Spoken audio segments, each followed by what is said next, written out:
Sir मैंने तो अभी डेफ पे ही काम किया है। ठीक है। बाकी अभी मैं तो दिल्ली हूँ, तो अभी हम्म, जयपुर शिफ्ट होने का इसी संडे तक सोच रहे हैं कि आरपीएससी लग रहा है मोड में कि इंटरव्यू होने का, तभी हम्म। बता रहे हैं। आपका क्या विचार है? एक्चुअली ये चीज क्या विचार से नहीं चलेगी। ये वहां के डिसीजन से नहीं, ही होगा। आपको आपको मेरे नॉलेज पास होगा अभी ना, तक आप तो ऑफिशियल, हाँ, जुड़े हुए। ऑफिशियल इंफॉर्मेशन कुछ भी नहीं आई है अभी तक, जिस टू बी हिसाब से ऑनेस्ट। आरपीएससी ने मार्क्स डिक्लेयर किए तो बोल रहे हैं कि एसआई के साथ डिले होंगे, आरएस पहले होगा। आरएस का पहले हो सकता है, यस ऑब्वियसली। बाकी ऑफिशियल या मतलब सम इंटरनल इंफॉर्मेशन जैसी कोई चीज नहीं है। मतलब अभी तक ऑफिशियली कोई डिसीजन नहीं हुआ है इस regarding, but it is yet okay to be sir. Decided. Okay, other members कुछ बताएंगे? आप सभी लोग पार्टिसिपेट कर सकते हैं, अपने आप को अनम्यूट कर सकते हैं आप लोग। यस, क्या डेफ के रिगार्डिंग जो प्रिपरेशन होनी है वो कर चुके हैं आप लोग? सर खुद के बेस पे किया है मैंने तो, अभी कहीं क्लासेस वगैरह नहीं ली, यही अच्छा, दिल्ली में ही हूँ। अभी कहीं पर और मॉक वगैरह नहीं लिए हैं? नहीं सर, मैंने अभी नहीं लिए हैं, अभी बस जयपुर शिफ्ट होने के बाद में बैक टू बैक बस ओके मॉक का ही काम है। ओके। जैसे पिछली बार तो कोविड की वजह से ज्यादा मौका नहीं दे पाए थे। कोई इशू नहीं है। Other members? Good evening sir. Yes, good Subodh है इवनिंग। सर। यस, बताइए। सर इतने लंबे अरसे के बाद में आपको देख करके काफी अच्छा लगा, thank you so much. Okay, ये फाइनली थैंक्स टू यू। ये जूम क्लासेस आपने ऑर्गेनाइज की हैं। जी सर, सर मैंने बहुत भी दिनों से अपनी वेट कर रहे थे। जी ओके, जी सर। एक्चुअली मैं खुद भी इस चीज का लिए I was ईगरली waiting for this, but situation यही थी कि अभी कोई ऑफिशियल डिक्लेरेशन नहीं आया है। मुझे लग रहा था कि ऐसा हम्म, नहीं हो कि वो चीज अननेसेसरी आप लोगों को ज्यादा बॉदरिंग लगे। जी इसलिए नहीं कर पाया था। Sir sir regarding interview. Hmm. Yes ma'am, आप पहले बोल लीजिए, ठीक है। नहीं, आप बोल लीजिए मैम, हाँ मैं हाँ, बाद में बोल। सुबोध जी आप बोलिए। यस। जी सर, रिगार्डिंग इंटरव्यू मैंने सम्यक में मूक दिया हुआ है एक। ओके। और अभी नेक्स्ट जो मूक है उसके लिए उन्होंने कोई शेड्यूल नहीं बताया। और एक दो जगह और भी मूक दिए हुए हैं। पर्सनल प्रोफाइल पे काफी काम किया हुआ है, क्योंकि मैं अभी वर्किंग में अपने डिस्ट्रिक्ट को लेकर के भी और होम डिस्ट्रिक्ट को लेकर के, दोनों को लेकर के मेरी तैयारी अभी चल रही है। और सर जितना G20 भी को मेरा अच्छे से मूक हुआ प्रिपेयर कर है। लीजिएगा। I think you are in जी उदयपुर ना? Sir. Yes sir. Okay, G20 को अच्छे से प्रिपेयर कर लीजिएगा। जी सर बिल्कुल। और सर बेसिकली जो है मेरी सर्विस को लेकर के क्वेश्चंस पुटअप होते हैं मॉक इंटरव्यूज में, जितना भी मैंने एनालिसिस किया है। और होम डिस्ट्रिक्ट से ज्यादा क्वेश्चंस पुटअप नहीं हो पा रहे हैं। और सर्विस के इर्द गिर्द ही मेरा पूरा इंटरव्यू कंडक्ट हुआ है सर। ओके, मॉक मतलब आपका जो एचआर बायोडाटा रिलेटेड चीजें हैं वो सर्विस के इर्द गिर्द ही ज्यादा रहेंगी।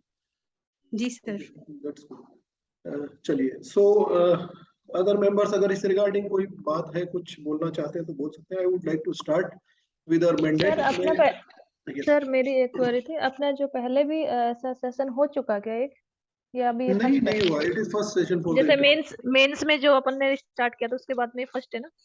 हाँ, इंटरव्यूज के रिगार्डिंग तो ये फर्स्ट वो है।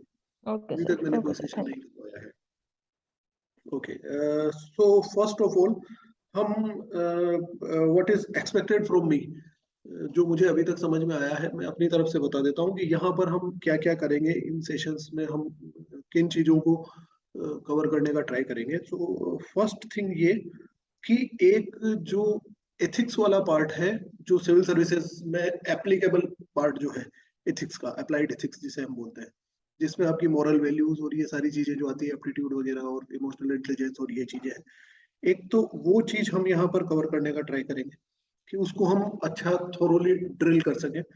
Second thing, we will discuss about the social problems. वो एक बहुत बड़ा मुद्दा होता है, एंड मोर और लेस हमारे यहाँ पर जो हैपनिंग्स हो रही हैं, जो न्यूज़पेपर्स में इश्यूज आते हैं, जो चीजें होती हैं, मोर और लेस उनके इर्द गिर्द ही घूमते हैं। That is the access. और उस एक्सेस को अगर हम कवर कर पाए तो हमारे पास ज्यादा अच्छे रीजंस होते हैं, हम रिप्लाई ज्यादा अच्छे दे पाते हैं। थर्ड थिंग, जो इश्यूज चल रहे हैं उन इश्यूज पर हम काम करने की कोशिश करेंगे। Fourth, we will go for the governance. Governance वाला पार्ट जो होता है, आई थिंक आप लोग सभी इतने मेच्योर हैं कि you are having clear cut idea about the difference between government and governance. ये तो जानते होंगे ना? Yes sir.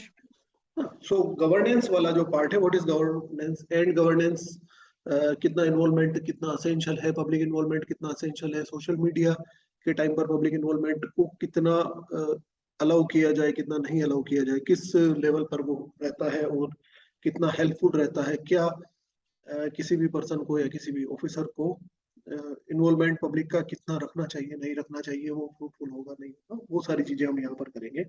And fifth is we are going to discuss about the science and technology का role in the civil services। मतलब एक officer, या ये समझ लीजिए कि service delivery, public service delivery में साइंस टेक कितनी हेल्पफुल रही है, कितनी हेल्पफुल हो पा रही है, वो सभी चीजों में है। जैसा कि आप क्राइम डिटेक्शन में देख लीजिए, या स्कूल एजुकेशन में देख लीजिए, या फिर बैंकिंग सेक्टर में देख लीजिए, फाइनेंशियल फ्रॉड में देख लीजिए, टैक्सेशन में देख लीजिए, नार्कोटिक्स में देख लीजिए, वेर एवर यू कैन, चाहे आप इसमें देख लीजिए as the assessment for the Fasal Bima, की फसलें खराब हो गई तो उसके असेसमेंट के लिए टेक्नोलॉजिकल, या फिर लैंड डिस्प्यूट्स वगैरह है, वो सारी चीजें हैं। So it would be more helpful if you quote some technological assimilation, कि आप ये शो कर पाए कि हम टेक्नोलॉजी फ्रेंडली हैं और हम इस चीज को समझते हैं, हम इसको बेटर इंप्लीमेंट कर पाएंगे।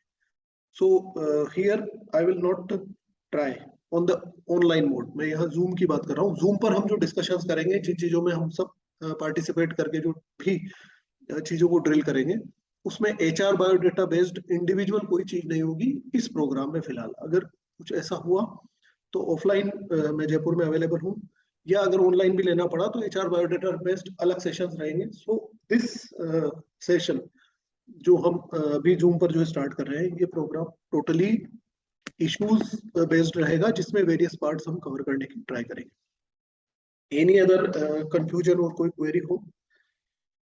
Yes sir.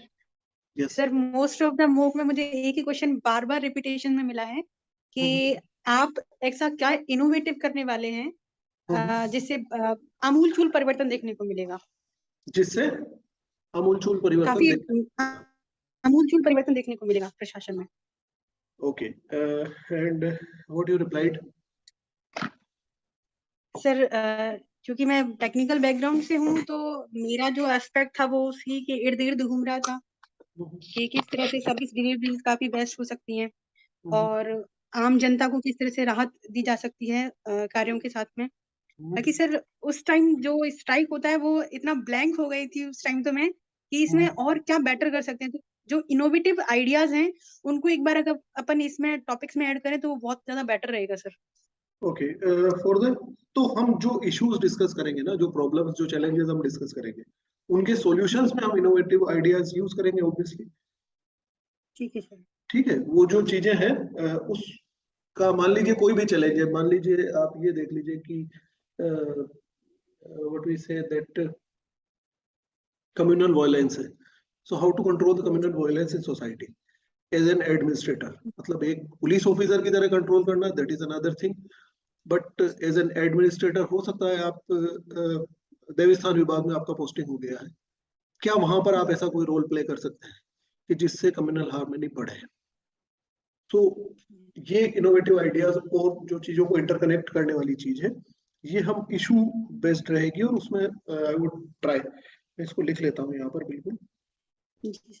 Okay, any other person?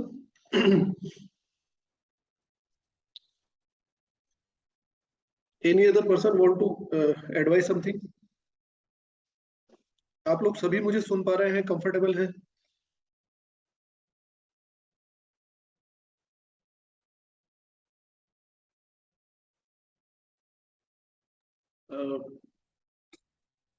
Yes, so should I start?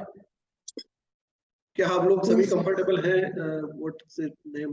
Kamini Goyal, Prem Sukh ji, Shubham, Vishnu Manda, Alkesh. Ji sir. Start.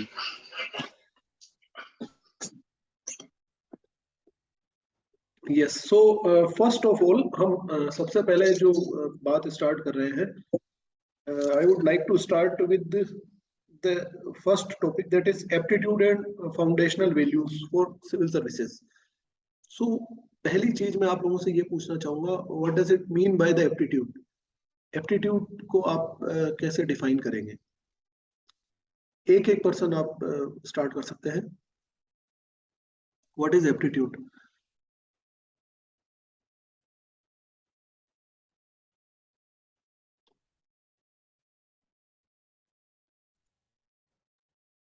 Sir aptitude शायद अभिक्षमता कहते होंगे। हम्म। अभिक्षमता, इसी के बारे में आप बात करना चाह रहे हाँ हैं सर? हाँ, yes yes. How you define it? आप इस चीज से क्या समझते हैं, आपकी क्या अंडरस्टैंडिंग है? What is the aptitude? अभिवृत्ति जिसे हम बोलते हैं। जी sir, as per my knowledge aptitude अगर प्रशासन में बात करें तो चूंकि एप्टीट्यूड में किसी भी कार्य व्यवहार को यदि हम बार बार करते रहते हैं तो वो एक आदत के रूप में हमारे सामने आ जाता है। तो अगर एप्टीट्यूड ऐसा हो कि पब्लिक डिलीवरी, पब्लिक जो सेवा है उनकी डिलीवरी हम पब्लिक तक किस तरह से पहुंच जाएं, तो उसमें हम सुधार कर सकते हैं ताकि वो हमारे व्यवहार में भी परिलक्षित हो। इट्स लाइक कि आप बोल रहे हैं कि हम किसी काम को बार बार करते हैं और वो हमारी हैबिट में आ जाए, Yes, पर sir. वो एप्टीट्यूड नहीं हुआ ना। हम सर्विस में इंडक्ट होने के बाद सोसाइटी को सर्व करना स्टार्ट करेंगे। So till now we are not having the aptitude. चलिए एक बार और प्रेम सुख जी आप बताइए। सर एप्टीट्यूड एक सिंपल टर्म्स में हम्म बोले तो अपनी क्षमता, अपनी एबिलिटी कुछ करने की, the ability to do something और capability of individual. It can be in simpler terms, it can be called. Okay, any other person? देखिए सभी इंटरव्यू सर वाले हैं। एप्टीट्यूड यस हाँ कमेली बताइए। सर एप्टीट्यूड एक नेचुरल और एक इनर्ट एबिलिटी हम कह सकते हैं, जिसके थ्रू हम कोई स्किल को कितने बेटर तरीके से समझ सकते हैं, या फिर कोई भी ऐसी चीज जिसे हम अडेप्ट कर पाए। सो it is the learning capacity. Learning है। ये तो आप तो लर्निंग कैपेसिटी बता रहे हैं। How can we learn? Okay, any other person? ये बहुत इंपॉर्टेंट चीज है, और इससे मैं आपको एक बहुत अच्छी चीज जोड़कर बताऊंगा अभी, जो आपके इंटरव्यू में बहुत हेल्पफुल रहती है। इस एस्पेक्ट को आपको अभी तक किसी ने नहीं बताया होगा, उस चीज को मैं इससे इंटरकनेक्ट करके बताऊंगा। कोई और person? Yes Vishnu, you can sir unmute. अभिरुचि किसी जैसे व्यक्ति विशेष है, उसकी कुछ क्षेत्र है, उसमें कुछ कौशल है या कुछ क्षमताएं होती है जिनको वो सीखने में करने में आसानी रहती है। जैसे एक सिविल सेवक है तो उनकी भाषा पर जो पकड़ हो गई, लोगों की जो भावनाएं है वो समझने की हो गई, या कोई तार्किक क्षमताएं है किसी को, उसमें वो सहज है। तो ऐसी अलग अलग कुछ कौशल होते हैं व्यक्ति को जो उनके क्षेत्र विशेष में काम आते रहते हैं sir. Okay good. Any other person? और कोई बोलना चाहेंगे?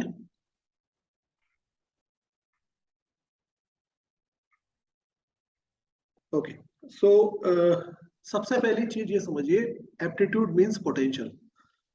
आप में किसी चीज को, किसी कार्य को करने की, किसी भी चीज को समझने की, किसी चीज को लर्न करने की, किसी ड्यूटी को डिस्चार्ज करने की जो पोटेंशियल है, जो क्षमता है, दैट इज द एप्टीट्यूड।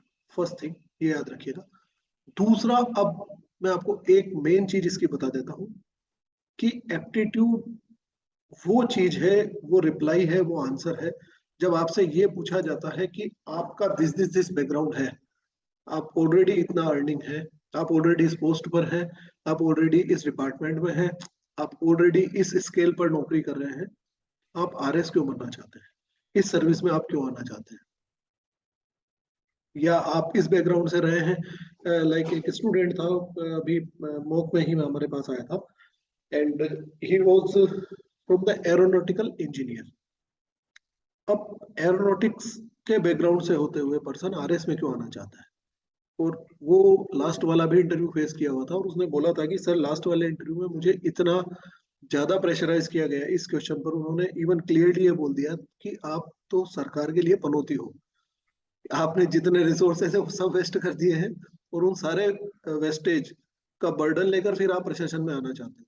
इतना सब कुछ आपको सिखाया, इतना सब कुछ आपने पढ़ा है, इतनी सारी स्किल आपने लर्न करी है. So here you can reply maturely that my aptitude is like a civil servant. मेरा एप्टीट्यूड ऐसा है, मेरी अभिवृत्तियां ऐसी हैं कि मैं सिविल सेवा में चयनित हूँ, सेलेक्ट किया जाऊं, या मेरा एप्टीट्यूड ऐसा है कि मुझे सिविल सेवा करना अच्छा लगेगा या मैं उसके लिए हैबिचुअल हूँ. This would be the best reply कि मेरा एप्टीट्यूड ऐसा है. Now you have to prove कि ऐसा क्या एप्टीट्यूड है जो आपको सिविल सेवा में आने के लिए एलिजिबल बनाता है. आप में ऐसा क्या है जिससे कि आपको सिविल सेवा में लिया जाता है, वो क्या एप्टीट्यूड है. सो अब हम ये देखते हैं कि विच टाइप ऑफ एप्टीट्यूड और the what which factors of the aptitude should be there. इस बात पर आता हूं कि एक सिविल सेवक में क्या अभिवृत्तियां होनी चाहिए, ऐसी कौन सी क्वालिटीज हैं या जिनको हम फाउंडेशनल वैल्यूज कह सकते हैं, वो क्या होनी चाहिए एक सिविल सेवक के अंदर. यस, आप लोग रिप्लाई कर सकते हैं. Sir first of all decision making होना चाहिए. डिसीजन मेकिंग होना चाहिए. यस. ओके. और इनिशिएट करने की क्षमता होनी चाहिए, पहल क्षमता होनी चाहिए. कम्युनिकेशन स्किल्स अच्छा होना चाहिए. और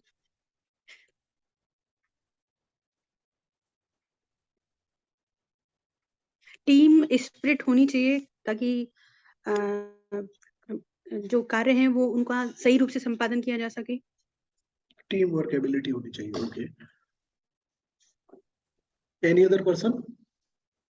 देखिए, सारे मेंबर्स को पार्टिसिपेट करना पड़ेगा. इस प्रोग्राम को भी मैंने ऑफिशियली नाम नहीं दिया है, but I would thinking that the name should be अभिव्यक्ति. सो अगर आप अभिव्यक्त नहीं करेंगे, अगर आप एक्सप्रेस करना नहीं सीखेंगे, तो हमारा ग्रुप डिस्कशन करने का कोई पर्पस सोल्व नहीं हो पाता है. सो उस फेज से बाहर आ जाइए कि you are just taking classes, कि हम सिर्फ क्लासेस ले रहे हैं. You have ample knowledge. जब तक आप पार्टिसिपेट नहीं करेंगे तब तक मजा नहीं आएगा और इसका कोई पर्पस नहीं रहेगा. अदरवाइज आपको रिटर्न फॉर्मेट में और इन सब में सारी चीजें बहुत अवेलेबल है मार्केट में, जब तक आप लॉजिक्स को बोलना नहीं सीखेंगे. यस प्रेम सुख जी, बताइए. Sir integrity. हाँ प्रेम सुख जी, आप पहले बोलिए, फिर मैं अदर पर्सन को. यस सर बेसिक क्वालिटीज अगर हम सिविल सर्वेंट की देखें कि जो होनी चाहिए, तो मेरे अनुसार sir problem solving attitude for long term solution. कि कोई भी प्रॉब्लम है तो उसकी लंबी कुछ सोल्यूशन निकालने की एक मानसिकता हो. दूसरा नहीं, this is not right. Long term solutions is not always would be the solution.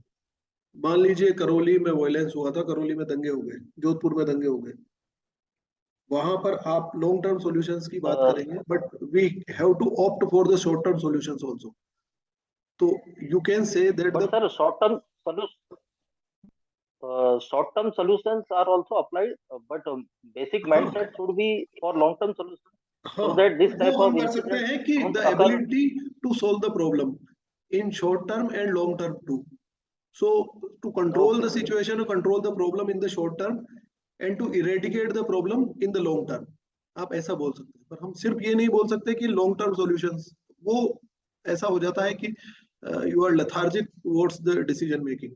आप वही है कि हम चीजों को ठंडे बस्ते में डालने के बीच वाले, वो it seems like that. Yes, और बताइए. Okay sir. Second one comes sir, selfless service, non partisanship, good. Integrity. वो तो बेसिक चीजें हैं, इंटीग्रिटी, ऑनेस्टी और ये सब चीजें. यस, मेरे हिसाब से सर यही. ओके. यस जयदीप, आप बताएं. हेलो. यस, हाँ Jaideep. Hello. Yes Jaideep, we can hear you, बोलिए आप. सर मैं इसमें ऐड करना चाहूंगा सर, एक साइंटिफिक टेम्पर भी ऐड कर सकते हैं सर. Yes, very good. और इंफॉर्मेशन टेक्नोलॉजी जो आजकल यूज हो रही है सर एडमिनिस्ट्रेटिव फील्ड में, मैं सर उसको भी ऐड करना चाहूंगा. Okay, good. और सर ये यस, इन्होंने जो पॉइंट बताया उसी में एक एडिशन सर, एम्पैथी कर सकते हैं। एम्पैथी कर सकते हैं। What does it mean by the empathy? क्या होता है empathy?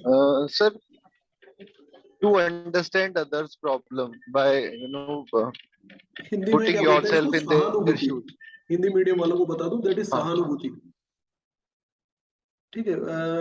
Do we have the difference, do we have the, there is a thin line between कि आप किसी भी सिचुएशन में खुद को नहीं रख रहे हो और आप सहानुभूति रख रहे हो।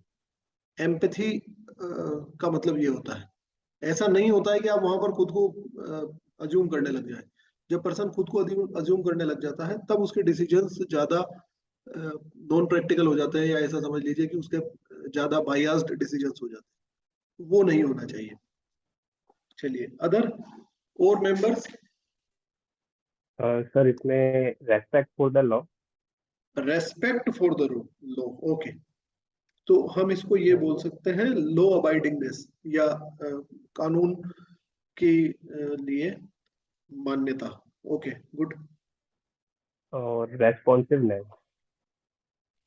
रेस्पॉन्सिव, रेस्पॉन्सिवनेस किसी भी प्रॉब्लम से। किसी प्रॉब्लम के लिए सुना नहीं मैंने, अ, रेस्पॉन्सिव। किसी भी प्रॉब्लम को सॉल्व करने के लिए रेस्पॉन्सिव, मतलब कि काफी फास्ट होना चाहिए, उसमें डिले वगैरह ना, ओके, सो अननेसेसरी डिले ना करिए, ओके, अननेसेसरी फास्ट डिले ना फास्ट करिए। Action, fast respond. हाँ, रेस्पॉन्सिवनेस। ओके, एक चीज और I would like to add. और कोई मेंबर इसमें पार्टिसिपेट करना चाहता है, कोई बोलना चाहता है? Kamini? Sir, transparency and accountability. Transparency and accountability, इन सब से और एक इमोशनल इंटेलिजेंस भी। Yes, emotional intelligence. इन सब के बाद में एक और चीज आती है, दैट इज एनालिटिकल कैपेसिटी। इस चीज को याद रखिएगा, विश्लेषण की क्षमता। ये एक बहुत बड़ा पॉइंट है। जब तक वो एनालिसिस करना नहीं जानता है, चीजों को एनालाइज नहीं करना जानता है, तो वो चीजों को कोरिलेट नहीं कर पाता है और प्रॉब्लम्स को सोल्व नहीं कर पाएगा। ठीक है, सो इट इज एनालिटिकल कैपेसिटी। क्या यहाँ पर लिखने की जरूरत है आप लोगों को? मुझे इस पर व्हाइट बोर्ड यूज करके लिखने की जरूरत तो नहीं है ना यहाँ पर? इनको आप नोट डाउन कर लीजिएगा। अगर नोट डाउन नहीं कर पा रहे हैं, ट्राई टू रिमेम्बर इट। इसके बाद भी अगर ऐसा लगता है तो मुझे बता देना, हैंड रिटन या कोई चीज, एक पेज आपको सेंड कर देंगे, that is not the problem. Try कीजिए, ज्यादा से ज्यादा हम इन्वॉल्व हो सके, ज्यादा से ज्यादा हम एक्सप्रेस कर सके। ओके, सो एक चीज बताइए कि अगर हम एप्टीट्यूड में लीगल एप्टीट्यूड की बात करें, why legal aptitude is essential. ये क्वेश्चन पूछा जाता है कि जो लॉ अबाइडिंगनेस है, हम किसी कानून को मानते हैं या कानून के प्रति हमारी रेस्पेक्ट रहती है, लॉ एंड ऑर्डर को हम फॉलो करते हैं, वो क्यों असेंशियल है एज एन सिविल सर्वेंट?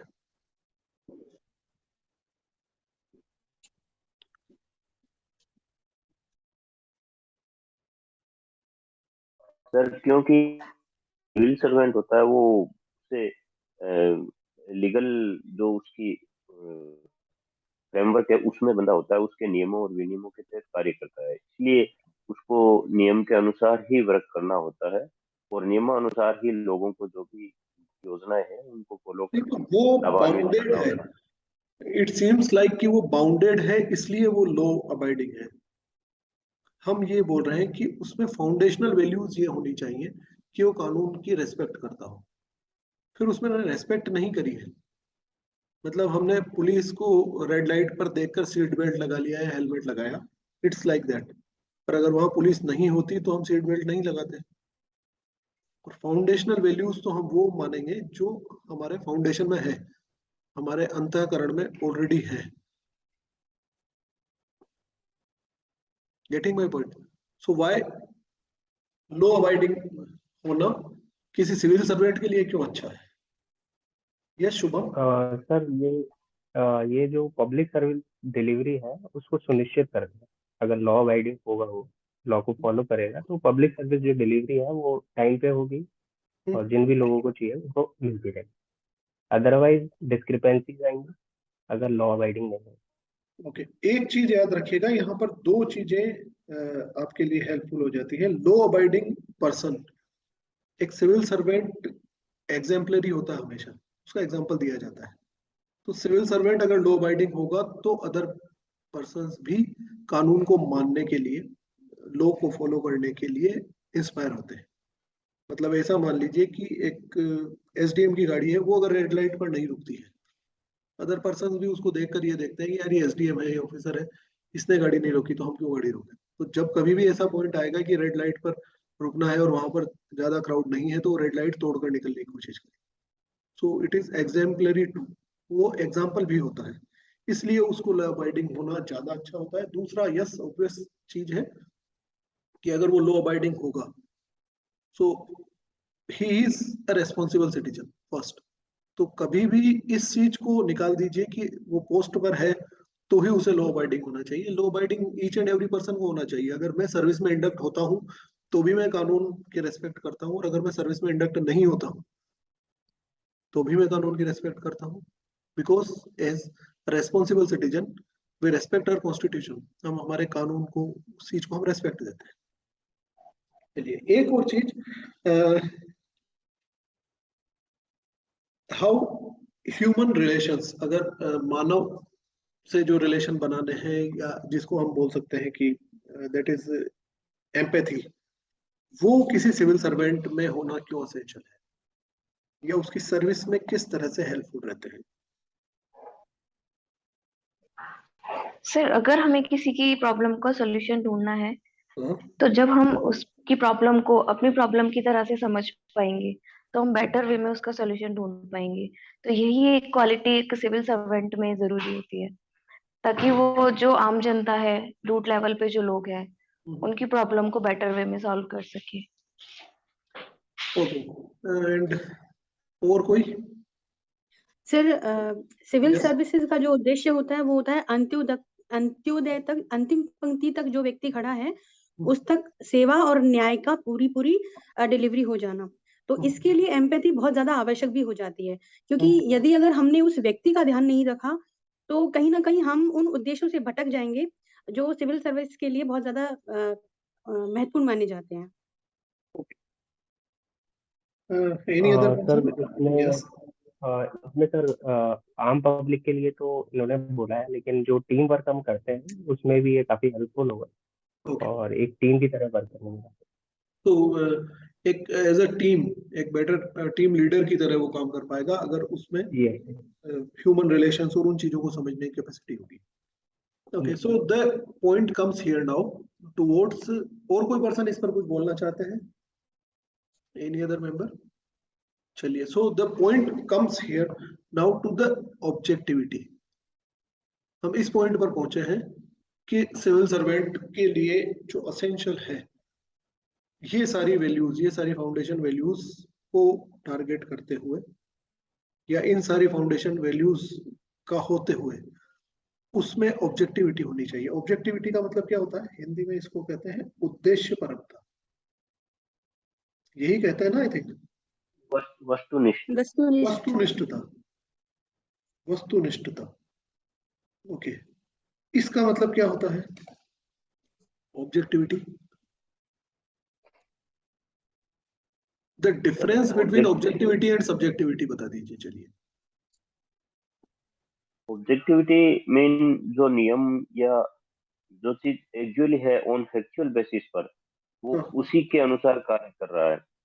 और सब्जेक्टिविटी एक आत्मापरक विषय हो जाता है, एक सब्जेक्टिव, उसमें वो कुछ ना कुछ अपनी तरफ से भी ऐड करके उस नियमों को या उसको और ज्यादा सुधारने की कोशिश। सर, विषय ये जो सब्जेक्टिविटी है कहीं ना कहीं एक पर्सन को टुवर्ड्स होकर के देखी जाती है, जबकि वस्तुनिष्ठता में जो मेजर जो इंटरेस्ट है वो कहीं ना कहीं इनहेरेंट होता है सर। वस्तुनिष्ठता में होता है इनहेरेंट, यह व्यक्तिनिष्ठ में होता है, सब्जेक्टिव में होता है। व्यक्तिनिष्ठ में होता है, व्यक्तिनिष्ठ में होता है ना। यस सर, थोड़ा सा वर्ड्स को लेकर के कंफ्यूजन था सर। Yes, okay. सो ये बताइए कि अगर ऑब्जेक्टिविटी की हम बात करते हैं सो हमें यहाँ तक ये क्लियर है, ये समाधान हो गया है कि ऑब्जेक्टिविटी इज द कोर। ये तो हमें क्लियर है कि सब्जेक्टिव नहीं होना चाहिए उसे। अब मैं इस चीज पर आता हूं कि ऐसी क्या चीजें हैं जो किसी पर्सन को ऑब्जेक्टिव होने से रोकती हैं, या फिर इसको ऐसे पूछा जा सकता है कि ऐसे क्या ऐसे कौन से पॉइंट्स हैं, ऐसे कौन से तत्व हैं, ऐसे कौन से फैक्टर्स हैं, घटक हैं जो किसी को सब्जेक्टिव बनाते हैं और उसे ऑब्जेक्टिव नहीं रहने देते। Can you identify? सर इसमें व्यक्ति की स्वयं की विचारधारा, की पूर्वाग्रह, की पूर्व यस। धारणाएं, मान्यताएं, रीति रिवाज, और उसकी जो उसकी संस्कृति जो जिससे जुड़ा हुआ है, वो देश काल परिवेश के हिसाब से उसको प्रभावित करते हैं वो। Okay, so we can say the stereotype. कोई पर्सन किसी रूढ़ियों या परंपराओं से या बायस्ड है तो वो सब्जेक्टिव ज्यादा हो सकता है, ऑब्जेक्टिव नहीं हो सकता। ओके, और बताइए। सर कहीं ना कहीं व्यक्तिगत स्वार्थ इसमें निहित हो सकता है। Very good, self interest, good. और बताइए। दो चीजें हुई है अभी तक। जयदीप। सर ये सर उनका बैकग्राउंड क्या है सर? ये भी हो सकता है सर, उनका जो पर्सनल बैकग्राउंड कुछ ऐसा कुछ भी हो सकता है। ओके, बैकग्राउंड ऑफ दूसरा पर्सन। एनालिटिकल थॉट, जो विश्लेषण की जो क्षमता है वो उसका अभाव होना सर, क्योंकि यदि उसका हमें पता अभाव रहेगा, होना चाहिए। मतलब कमी तो नहीं कहेंगे सर, क्योंकि जब व्यक्ति को पता रहेगा कि वस्तुनिष्ठ क्या है और व्यक्तिनिष्ठ क्या है, उनका जो थिन लाइन जो डिफरेंस है, अगर वो नहीं पता है तो वो इस तरह से भटक सकता है। हाँ, तो वही भटकाव ही तो रोक रहे हैं, वही तो हम फैक्टर्स देख रहे हैं कि वो कहाँ भटकेगा। हम उन्हीं पॉइंट्स को तो आइडेंटिफाई कर रहे हैं। सर तो इसमें फर्स्ट विवेकहीनता सर और एक अज्ञानता भी एक कारण हो सकती है, जिसकी वजह से कहीं ना कहीं व्यक्तिगत स्वार्थ इसमें आड़े आ रहे हों। और बाकी तो पूर्वाग्रह जैसे सर ने बताया वो तो है ही सर। बायस्ड होना। ओके, और सर एक ऐड कर सकते हैं, conflict of interest. Conflict of interest में क्या चीज आएगी? Which interest? जैसे इस तरह की कोई सिचुएशन आती है जिसमें हमें एक पॉइंट है जहाँ पे अपनी फैमिली भी इन्वॉल्व है और अपनी ड्यूटी भी इन्वॉल्व है, दैट इज द तो पर्सनल इस इंटरेस्ट। सिचुएशन में पर्सन ऑब्जेक्टिव नहीं रह पाता। पर्सनल इंटरेस्ट हो जाएगा वो चीज। ओके, और कुछ? सर उसमें ये हो सकता है कि जैसे किसी ऑर्गेनाइजेशन का जो एम है, ऑब्जेक्टिव है, उससे उसकी जो जो उसका स्वयं का जो ऑब्जेक्टिव है, स्वयं के व्यक्ति के जो स्वार्थ है, वो उनमें टकराव होता है, तब व्यक्ति कहीं ना कहीं subjective. It is like in the British era. British काल में ऐसा हुआ था ना कि ईस्ट इंडिया कंपनी में क्राउन ने ये रेगुलेशंस लगा दिए थे कि ईस्ट इंडिया कंपनी का कोई भी कर्मचारी और अधिकारी यहाँ पर गिफ्ट नहीं लेगा हिंदुस्तान में, और किसी तरह के पर्सनल ट्रेड में वो इन्वॉल्व नहीं होएगा, क्योंकि वो कॉन्फ्लिक्ट ऑफ इंटरेस्ट यहाँ पर आ रहे थे कि वो अपने व्यक्तिगत स्वार्थ के लिए कुछ रूल्स में, रेगुलेशंस में डील दे देते थे। It is like that. चलिए, so this is the whole, we are beating around the bush. हम झाड़ी के आसपास मार रहे हैं। Main thing is personal interest. इसके अलावा जो सब्जेक्टिव बनाता है, ये ऐसे मुद्दे हैं, एक्चुअली इट टेक्स टाइम। इस चीज को सोचेंगे हमें 15 सेकंड, 30 सेकंड, 1 मिनट तक का टाइम भी लग सकता है, तो it is not, but in चीजों की ड्रिल में इसीलिए पहले कर रहा हूँ कि ये अगर हम एक बार अच्छे से कर पाए तो उसके बाद में हम इश्यूज को जब सोल्व कर रहे होंगे, किसी मुद्दे पर बात कर रहे होंगे, तो वहां पर क्या डिसीजन लिया गया, क्यों डिसीजन लिया गया, उसका रिप्लाई हमारे पास बेटर अवेलेबल होगा। आई थिंक अभी तक जो मुझे कई सारे एस्पिरेंट्स को मैंने मॉक किया है, कई सारे एस्पिरेंट्स में मिला हूँ ऑफलाइन में, सिचुएशन ये है कि स्टूडेंट्स अभी लाइब्रेरी में जाकर बैठ रहे हैं और वापस से पूरा सिलेबस देख रहे हैं कि सर पूरा सिलेबस एक बार देखो। वाई? इंटरव्यू के लिए वो नहीं देखना है, इंटरव्यू में उसे अप्लाई करना है। You have the ample knowledge. ये चीज मत सोचो आपका भगवान भरोसे बिल्कुल नहीं हुआ है, आपको नॉलेज है, इसीलिए आपका इंटरव्यू कॉल हुआ है। ये ऐसा मत सोचना कि यहाँ पर कोई गलती से तुक्का लग गया या कुछ ऐसा हो गया और मुझे कुछ नहीं आता। ये वैसे समझदार आदमी की पहचान है। कोई भी बुद्धिमान व्यक्ति हमेशा इस चीज से अफ्रेड रहता है कि मुझे क्या नहीं आता है। यस, और कोई पॉइंट्स इसमें ऐड कर सकते हैं? सर इन 2 पॉइंट के बाद में ब्लैंक हो गए। इन 2 के बाद में सर एक हाँ सर अगर ओवर एम्पैथेटिक हो कोई सिविल सर्वेंट तो भी sometimes the decision is subject. Yes, over empathetic होना क्या हो गया, वो इमोशनली इंटेलिजेंट नहीं रहा, यही हुआ ना कि वो इमोशंस को कंट्रोल नहीं कर पाता। Yes sir, yes sir. तो इमोशंस को कंट्रोल नहीं कर पाना, that is the another thing. So uncontrolled emotional behave हो सकता है, ओवर एम्पैथेटिक हो सकता है। ओके, और कुछ? सर पास्ट में ऐसी कोई भी घटना घटी है जिससे उसके Background. माइंड पे बहुत इम्पैक्ट पड़ा है?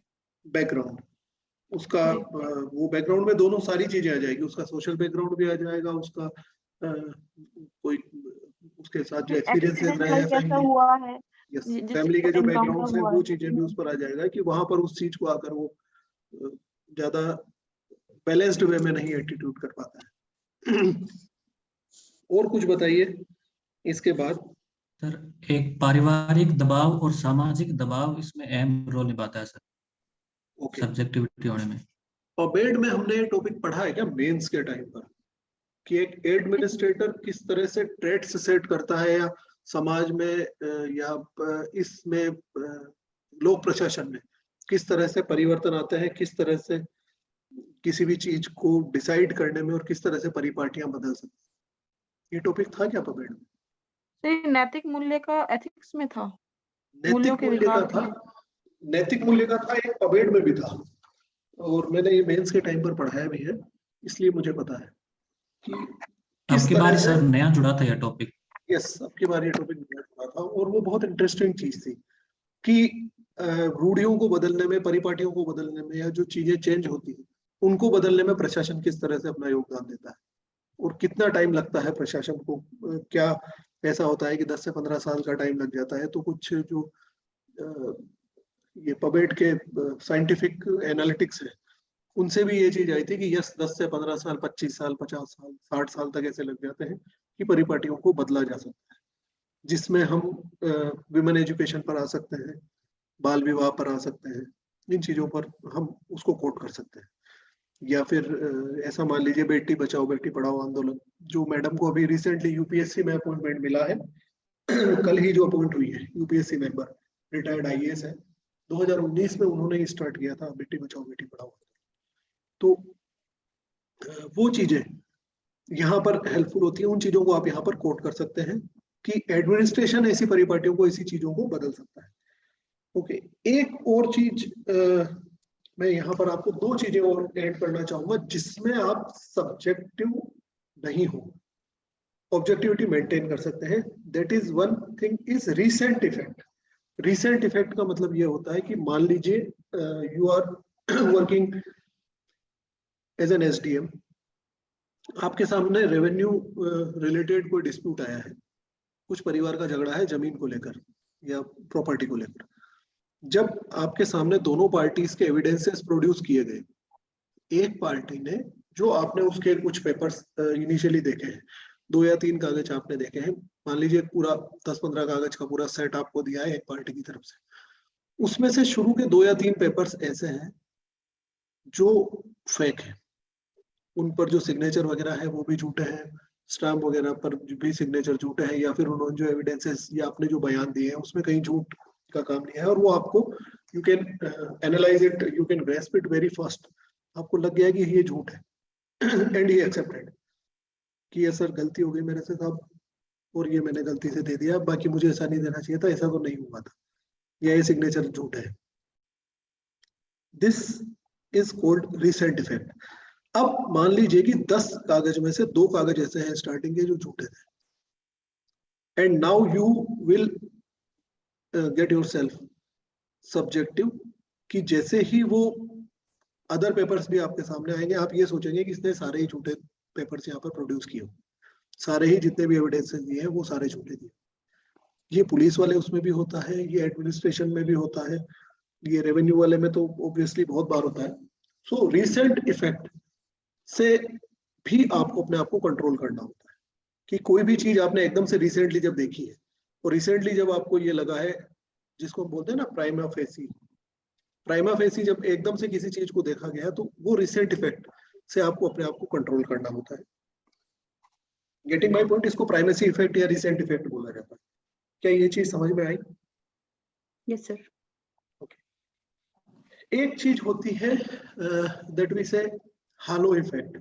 हालो इफेक्ट का मतलब ये होता है कि कोई पर्सन अननेसेसरी अपने माइंडसेट के अकॉर्डिंग अपनी जो हैबिट्स हैं, अपनी जो क्वालिटीज हैं, उसके अकॉर्डिंग ही दूसरे पर्सन की एबिलिटीज को एनालाइज करने लगता है। ये आपके टीम वर्क या आपके एज एन एडमिनिस्ट्रेटर, आपके कलीग्स, आपके स्टाफ, आपके अंडर सर्विंग स्टाफ, उनके साथ बिहेव को लेकर बहुत ज्यादा इंपॉर्टेंट होती है। हालो इफेक्ट का मतलब ये होता है कि मान लीजिए 9 बजे से 5 बजे का ऑफिस टाइम होता है, मैं रोज 9 बजे से 5 बजे, तो मैं फिक्स .9 AM ऑफिस पहुंच जाता हूँ। ठीक है, मैं इस चीज के इफेक्ट में हूं कि मुझे ऐसा लगता है कि जो फिक्स .9 आता है वही एक्चुअल में एफिशिएंट है और वही एक्चुअल में ऑनेस्ट है। जो 9 बजे का 9:30 भी आता है, 9:15 भी आता है, 9:10 पर भी आता है, मुझे ऐसा लगता है कि ये कहीं ना कहीं काम चोरी करते हैं। इस सिचुएशन में कुछ ऐसे लोग होते हैं, कुछ ऐसे आपके सर्विंग स्टाफ हो सकता है, आपके कलीग्स हो सकते हैं, ऐसे बहुत सारे लोग होते हैं, वो इस चीज को एक बार भांप लेंगे, इस चीज को समझ जाएंगे कि ये पर्सन इससे खुश है कि आप 9 बजे ऑफिस पहुंच जाए।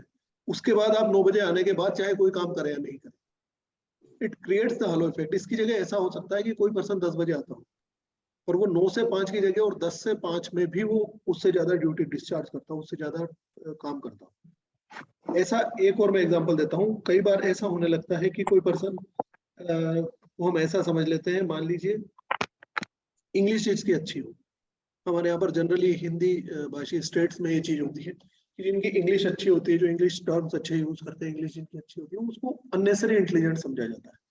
ये मान लिया जाता है कि ये बहुत इंटेलिजेंट है। वो चीजें हैं हालो इफेक्ट कि वहां पर आप सब्जेक्टिव होने लगते हैं। Getting my point? क्या ये चीज समझ में आ रही है?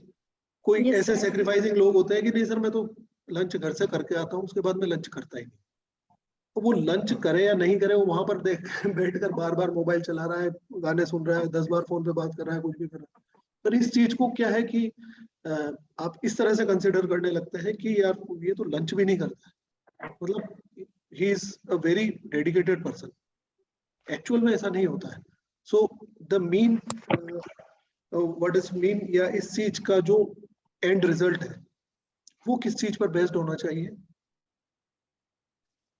यहां आप इन चीजों से कैसे बचेंगे?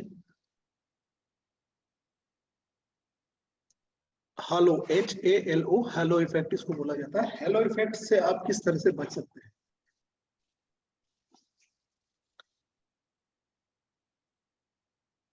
Not to become subjective.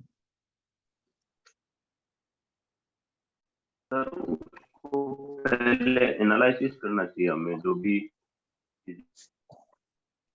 या क्लिक कर रहा है तो उसको एनालाइज करके ताकि जो वर्क्स है उसके कार्यों पर उसका क्या इफेक्ट होता है, या अपन जो कार्य कर रहे हैं उसकी तुलना में कंपैरेटिव रूप से अपन कितना उससे वर्क कर रहे हैं, चाहे वो किसी चीज को फॉलो करता है और अपन उसको फॉलो नहीं कर रहे हैं, लेकिन एंड रिजल्ट उसका अपन कितना दे पा रहे हैं उस पर हिसाब से हो सकता है उसकी हैबिट में वो। यस, और कोई person? Sir work efficiency, sir उस पर्सन की वर्क एफिशिएंसी क्या है, मतलब हम उसको काम दे रहे हैं या काम कर रहा है वो, उस हिसाब से हम लोग उससे बच सकते हैं। इस देखिए मैं एक दूसरा एग्जांपल आपको देता हूँ। मान लीजिए इन जनरल अपनी सोसाइटी में किसी भी पर्सन को जो ड्रिंक करता है, नॉन वेज लेता है या किसी तरह के नशा करता है, उसको यही कंसिडर किया जाता है कि जो नशा करता है, या इन जनरल ऐसा होता है कि कभी कई बार वो ऑफिस में इवनिंग आवर्स में भी दारू पी कर आ गया, या उसने वहां पर ड्रिंक कर ली है, या वो बीच में जब भी बाहर निकलता है सिगरेट पी कर आता है। एज ए पुलिस ऑफिसर आपको क्रिमिनल्स को पकड़ने के लिए, क्राइम कंट्रोल करने के लिए कई बार ऐसे मुखबिर को साथ में रखना होता है। कई सारे ऐसे जो इन्फॉर्मर्स होते हैं उनकी एक टीम मैनेज करनी होती है। और जब कभी भी ऐसी टीम को मैनेज करने की बात आती है, वहां पर कोई भी ऑफिसर नहीं हो सकता है, और ऐसे पर्सन को ही आपको फ्री हैंड देना होता है कि वो ऐसे कई लोगों में रेंडरिंग करता हो, ऐसे कई लोगों में घूमता फिरता हो, उनके साथ उठता बैठता हो, वो सब कुछ करता हो, मतलब वो गैम्बलिंग करता हो, सट्टा लगाता हो, सिगरेट पीता हो, सारे गलत काम वो करता हो। वो पर्सन आपके पास में ऐसे इन्फॉर्मेट से न्यूज निकाल कर डाल।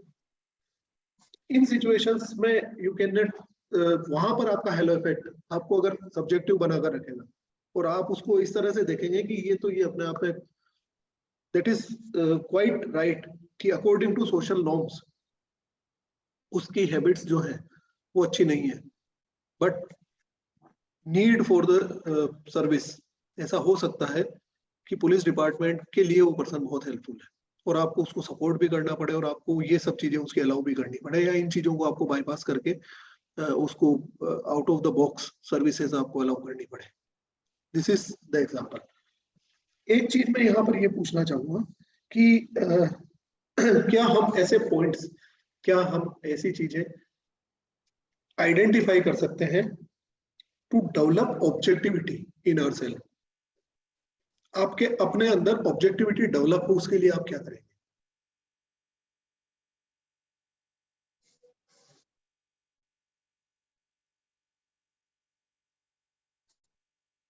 सर उसके लिए सबसे बड़ा तो ये है कि अपना जो एजुकेशन है उसमें वो पाठ्यक्रम शामिल होना चाहिए जिसके लिए अपन जिस सर्विस के लिए जा रहे हैं, तो बीच बीच में अपना प्रशिक्षण भी होना चाहिए। उसके बाद सर्विस में ट्रेनिंग में आपको ये चीज सिखाई जानी चाहिए। गुड, और बताइए।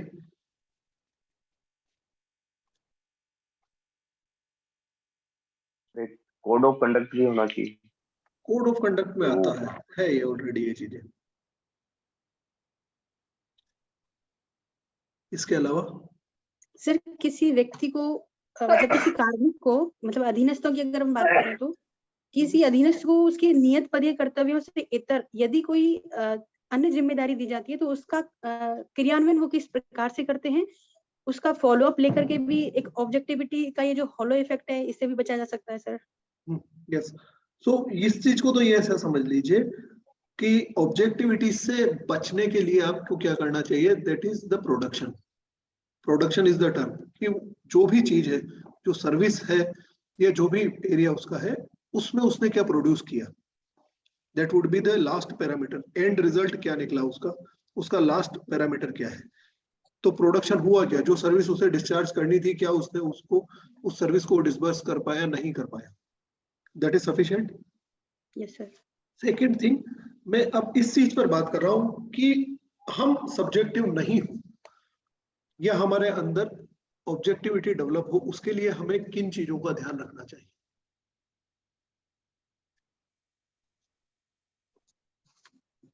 तो रूल्स एंड रेगुलेशन है उनका पालन करना चाहिए, जिस एक फ्रेमवर्क कार्य किया जाता है। ओके। कॉन्फ्लिक्ट, ये जो रीजंस थे जिनकी वजह से हमें रोक रहे थे ऑब्जेक्टिव होने से, इन्हीं को हम एज ए ग्राउंड बना सकते हैं सर। यस, ऑब्वियसली इन चीजों का हमें ध्यान रखना चाहिए कि क्या इनमें से किसी चीज के इन्फ्लुएंस में तो मैं नहीं हूं, है ना, लाइक रेसेंट इफेक्ट या हेलो इफेक्ट है, या फिर मेरा बैकग्राउंड है, या मेरे जो मेरे पूर्वाग्रह है या मेरे पास्ट एक्सपीरियंसेस है, क्या वो मुझ पर तो हावी नहीं हो रहे? ठीक है। और सर ऑब्जेक्टिविटी अगर ब्रेक होती है तो उसमें कुछ दंड की व्यवस्था या ऐसा को पनिशमेंट भी होना चाहिए जिसे वो बना रहे उसी को। सेल्फ कॉन्शियस की बात कर रहा हूँ मैं। वो कौन सी मूवी आई थी, एक मैं भूल गया, सलमान खान अजय देवगन की, जिसमें अजय देवगन फिर हफ्ते 15 दिन में ऐसा होता था कि कांच के सामने खुद के चाबुक लगाता था। वैसे तो हम नहीं कर सकते ना। सेल्फ कॉन्शियसनेस की बात कर रहा हूँ। सेल्फ इम्प्रूवमेंट के लिए आप क्या करना चाहेंगे? क्या चीज इसमें आपको ऐसा लगता है कि हाँ ये चीजें मुझे फॉलो करनी होगी या मैं फॉलो करता हूँ? Not to being subjective.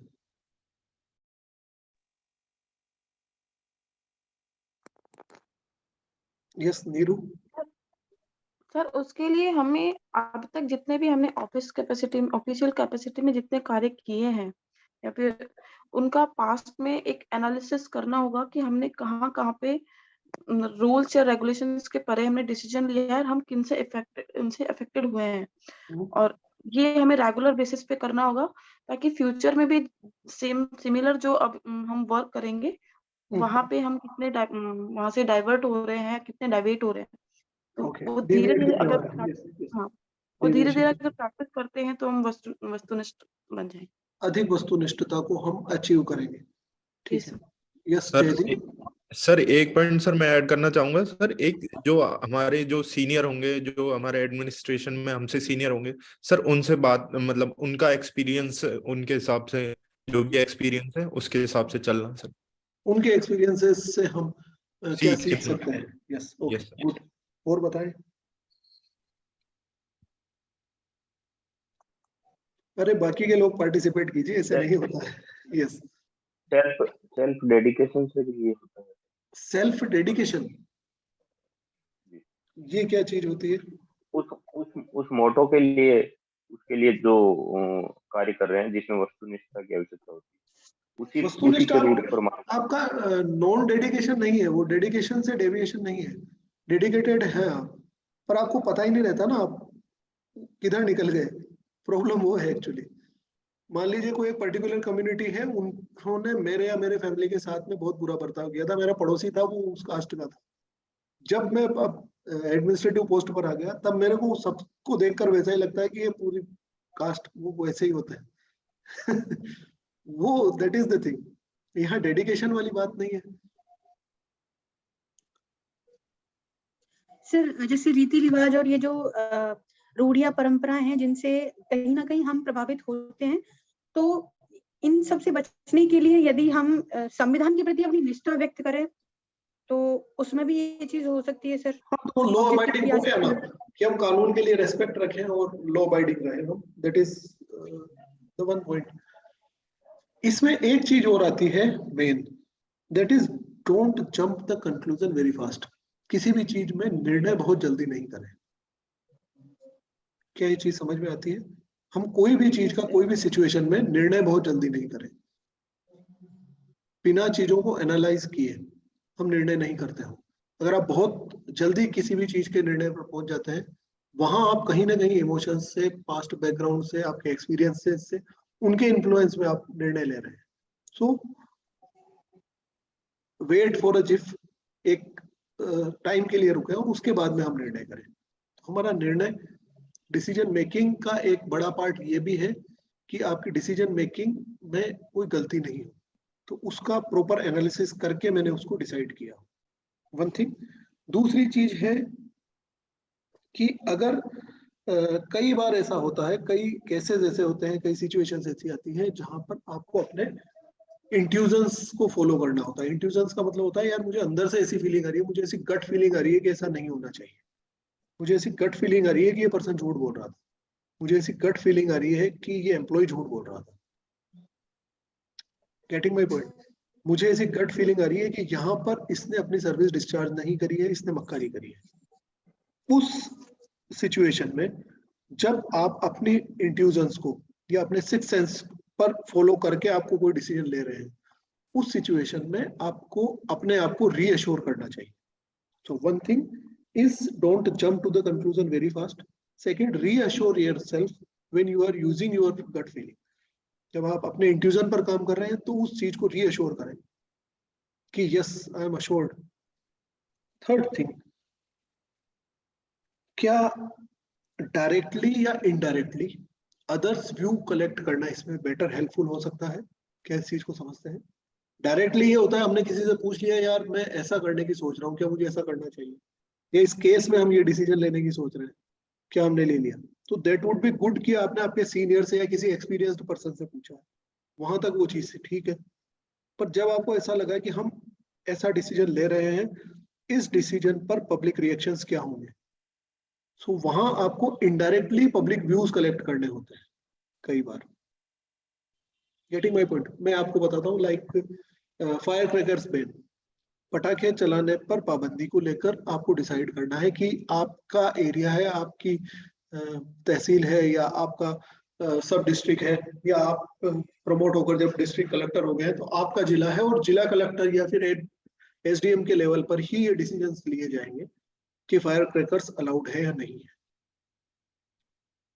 वहां पर जब आप उस चीज का डिसीजन लेने की सोच रहे हैं तो सब्जेक्टिविटी और ऑब्जेक्टिविटी के बीच में आपको जब ऑब्जेक्टिविटी मेंटेन करनी है, तब आपको कहीं कहीं पर ऐसा नहीं हो सकता है मेरा पर्सनल इंट्यूजन हो या मेरी पर्सनल फीलिंग हो कि नहीं ये तो त्योहार है, इसके अलावा हम बाकी भी बहुत सारे पोल्यूशन कर रहे हैं, बहुत सारी एक्टिविटीज से पोल्यूशन हो रहा है, तो why we should ban only the fire crackers?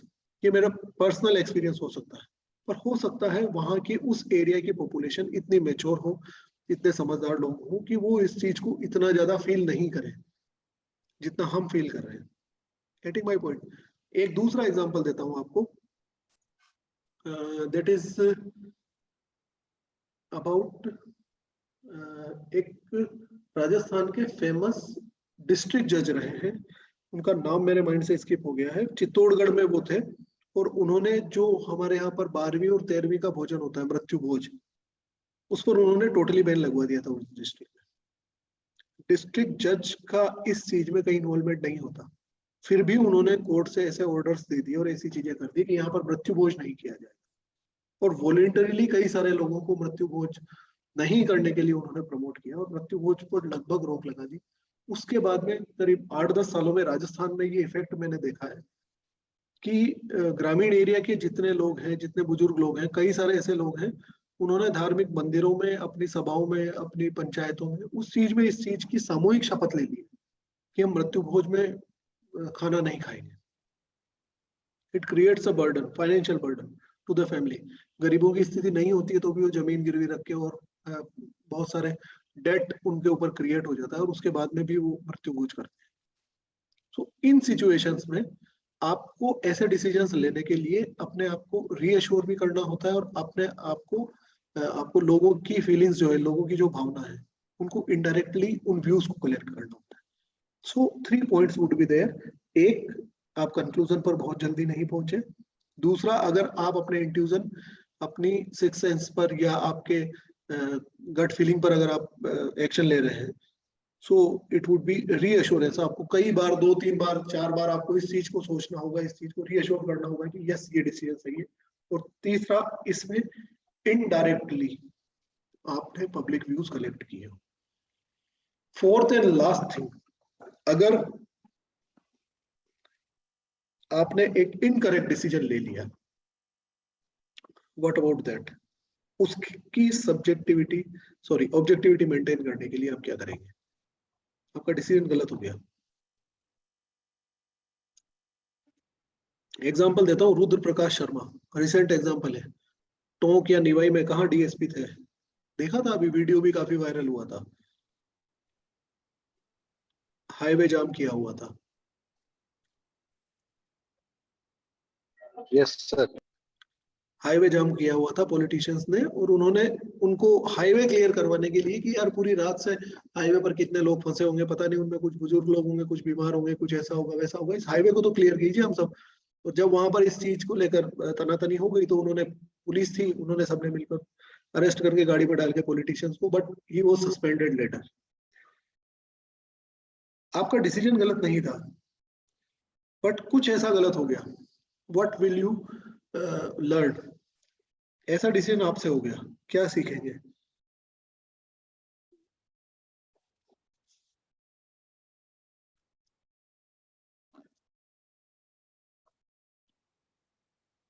Sir actually question repeat करोगे सर एक बार? ऐसा डिसीजन आपसे हो गया है जो इनकरेक्ट है, जिसमें ऑब्जेक्टिविटी मेंटेन नहीं रही है, क्या करेंगे? What is your next action?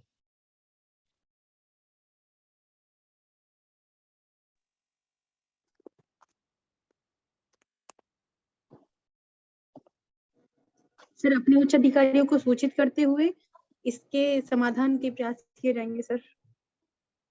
ठीक है, वो तो सूचित हो जाएंगे। आप अपने स्तर की बात कर रहे हैं, हम ये चीज की आपका अपना डिसीजन है, वहां आप खुद के साथ, खुद के लिए क्या कर रहे हैं?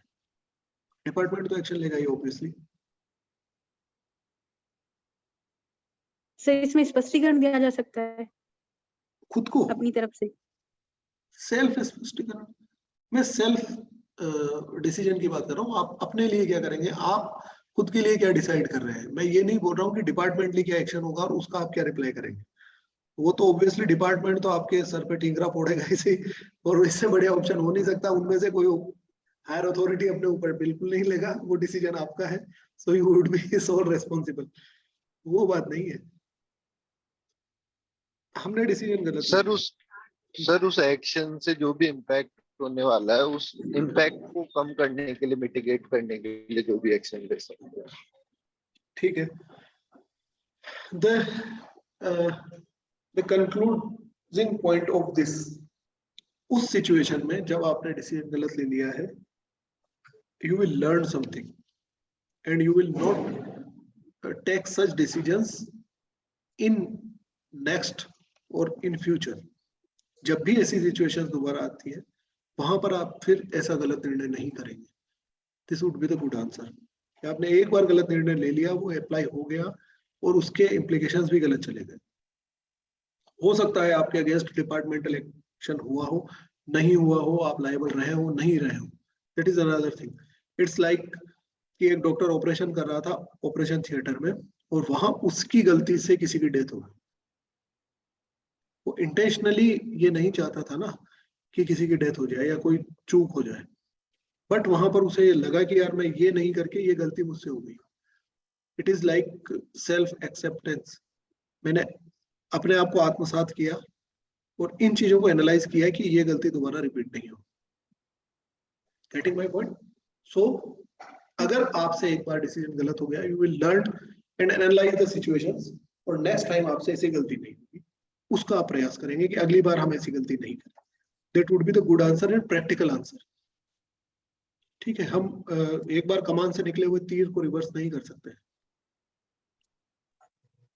सर हम पहले आंसर को इस टाइप से फ्रेम कर सकते हैं कि पहले मैं रीजन सोचूंगी कि ये गलती किस कारण से हुई है और एनालिसिस, यस, कौन सा ऑब्वियसली। ऐसा आफ्टर दैट जो डैमेज हुआ है, यदि Yes. मैं मेरी कैपेसिटी से मैं कंट्रोल कर सकती हूँ और Yes. उसका लॉस, मैं उसकी क्षतिपूर्ति कर सकती हूँ तो मैं वो करूंगी।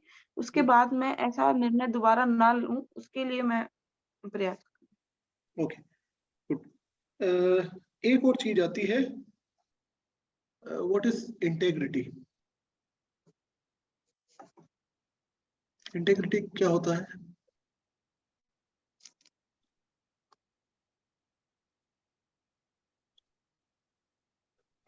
Come on, you are going to face interview. Yes.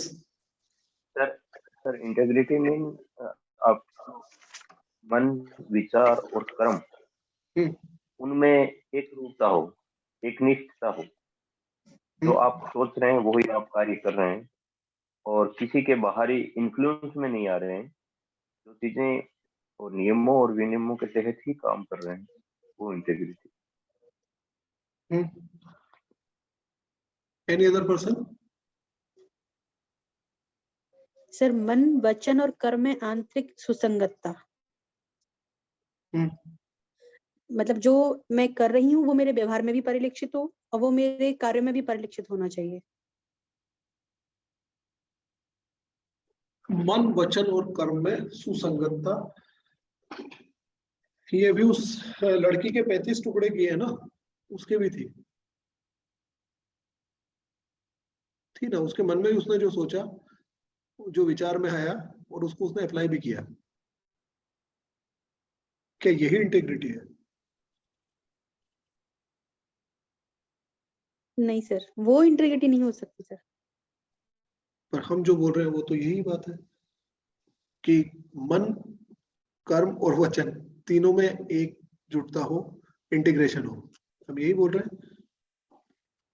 लेकिन सर वो बहुत ही नकारात्मक सेंस में जा रहा है। श्रद्धा वाला केस की बात कर रहे हैं अगर यहाँ पे तो। लेकिन अगर हम पब्लिक सर्वेंट की लिहाज से बात करें तो उसमें फिर हमारे कर्म में, हमारे आंतरिक व्यवहार में और बाह्य व्यवहार में एक आंतरिक सुसंगतता देखी जानी चाहिए, ताकि सुसंगतता किस चीज से?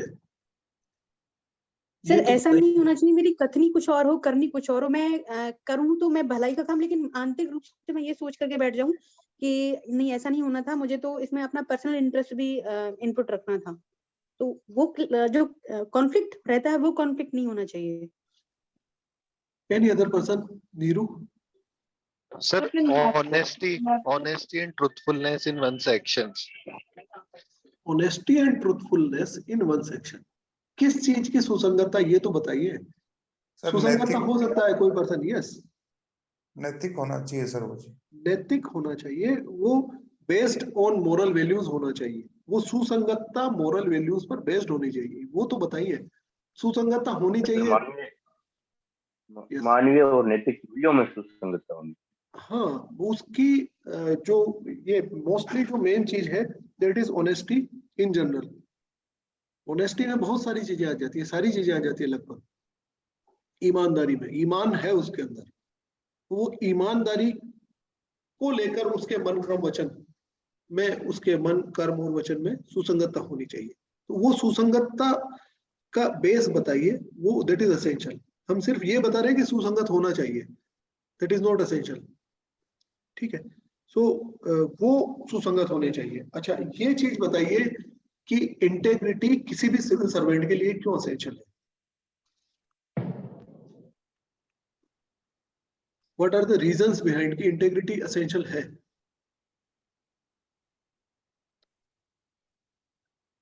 ईमानदारी। सर जब सिविल सर्वेंट्स में इंटेग्रिटी होगी तो करप्शन कम होगा सर, और एफिशिएंसी बढ़ेगी एडमिनिस्ट्रेशन। ओके, और कुछ? एफिशिएंसी सर बढ़ेगी। एक सिविल सर्वेंट को एक जनता के एक बड़े वर्ग के बीच में काम करना होता है हमेशा, तो उसके व्यवहार को जनता बहुत जल्दी से फॉलो करती है उसको। तो व्यक्ति का जो आचरण है वो हर स्थिति में अपने जो नैतिक जो उनके सिद्धांत है वही व्यवहार में लाएं, ताकि जनता उसको अच्छे से फॉलो करे, चाहे वो कानूनी रूप से वो उसका पालन करता हो, संवैधानिक रूप से हो। तो इसमें ही है सर में। सर वो डिसीजन मेकिंग में इन्वॉल्व रहता है, उसका मेन रोल रहता है, इसलिए इन्फ्लुएंस कम से कम होगा। डिसीजन मेकिंग में इन्फ्लुएंस कम होगा? नहीं, मतलब डिसीजन मेकिंग उसके सही हो पाएंगे यदि वो इंटीग्रेट वो रहेगा। डिसीजन सही ले पाएगा अगर वो इंटेग्रिटी उसके अंदर होगी तो। पर वो चीज तो हम समझ गए कि इंटेग्रिटी के एप्लीकेशंस आप बता रहे हैं कि किस कंडीशन में इंटेग्रिटी मेंटेन हो पाएगी। मैं यहाँ ये पूछ रहा हूँ कि उसमें इंटेग्रिटी होनी क्यों चाहिए? The one thing is India is resource limited country. हमारे यहाँ पर संसाधनों की कमी है। बिलो पॉवर्टी लाइन बीपीएल में एक अच्छे खासा तबका हमारा आता है, और उसके बाद में एपीएल, बीपीएल से जस्ट जो ऊपर होते हैं। कई बार ऐसा होता है कि डेली वेजेस वाले वर्कर्स हैं, वो आज रात को सोया है, वो बीपीएल की जो बॉर्डर लाइन है उसके ऊपर था, अब वो पॉवर्टी लाइन था। हो सकता है उसे कल काम नहीं मिले तो कल वो बीपीएल है, कल सुबह जब उठेगा तो वो बीपीएल के अंदर होगा, और अगर परसों काम मिल गया तो वो एपीएल हो जाएगा। Getting my point? In situations में उन लिमिटेड रिसोर्सेज को हैंडल करना, उनको डिस्ट्रीब्यूट करना, उनको कंट्रोल करना, और पब्लिक सर्विस डिलीवरी, पब्लिक को सारी सेवाएं प्रदान करना प्रशासन का काम है। And you are going to be inducted in the administration. उस सिचुएशन में इंटेग्रिटी ज्यादा असेंशियल हो जाती है फॉर द नेशन बिल्डिंग। राष्ट्र निर्माण के लिए इंटेग्रिटी असेंशियल है। क्या ये चीज समझ में आई? इंटेग्रिटी सिर्फ आपकी पर्टिकुलर चीज या आपकी ईमानदारी के लिए, आपके सर्टिफिकेट लेने के लिए नहीं है। इस चीज के लिए नहीं है कि नहीं मैं ईमानदार हूं। आपको ये प्रूव करना होगा कि ईमानदारी क्यों असेंशियल हो जाती है। और हमारे जैसे देशों में जहां पर लॉ एंड ऑर्डर और चीजें, कानून का ओवरबर्डन कोर्ट्स वगैरह है, कि अगर कोई करप्शन करता भी है तो उस पर चार्जेस और सारी चीजें अप्लाई होने में और सारी चीजें एग्जीक्यूट होने में बहुत टाइम लग जाता है। उस सिचुएशन में अगर इंटीग्रिटी वाले पर्सन होंगे तो ज्यादा बेटर सर्विसेज डिस्चार्ज हो पाएंगी, और नेशन बिल्डिंग का काम या एक नेशनल सर्विस जो है वो बेटर डिलीवर हो पाएगी। क्योंकि ये सारे रिसोर्सेज को हैंडल हम ही लोग कर रहे हैं, एडमिनिस्ट्रेटर्स ही कर रहे हैं। Any other point? कोई कुछ बोलना चाहता है?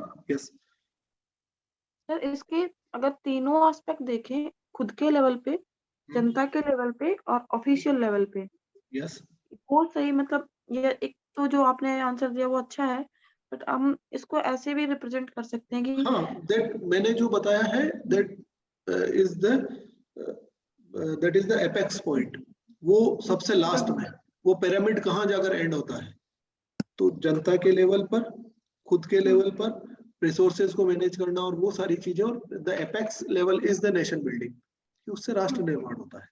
इंटीग्रिटी मतलब इसको पहला पॉइंट खुद के लेवल से स्टार्ट करना चाहिए। जैसे 3 पॉइंट मैं बताती हूँ कि एक प्रशासक एक नैतिक अभिकर्ता होता है, और वो पूर्णतः समाज से जुड़ा होता है।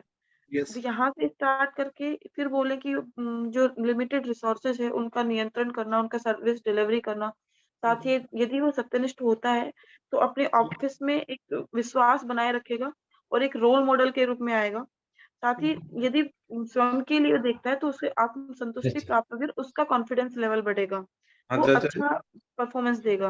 आ रहा हूँ ना कि चल रही है ना, क्या क्या फ्री कर रहा हूँ। आपका माइक म्यूट कर लीजिए जयदीप, अगर आप बात कर रहे हैं घर पर तो।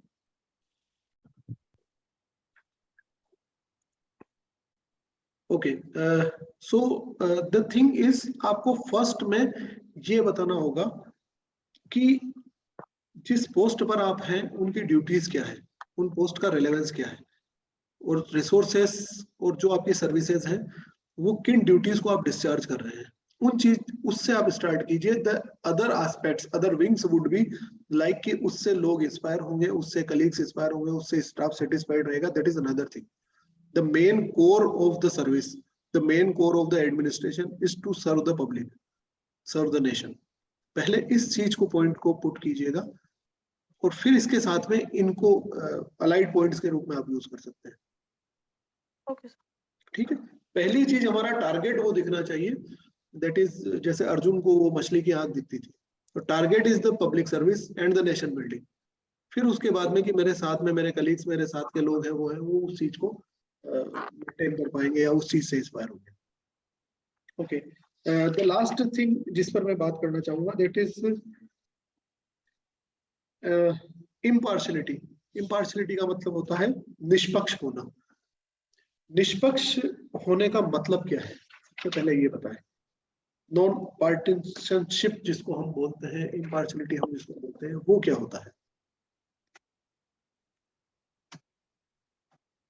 सर किसी राजनीतिक दल, किसी विचारधारा या फिर अपने पूर्वाग्रहों से रहित होकर के निर्णय लेने की क्षमता। जी सर, नॉन पार्टीजन। ओके, और कोई पर्सन? सर निर्णय लेने में किसी दूसरे पक्ष का उस पर हावी ना होना, उसका प्रभाव ना होना। और बताएं।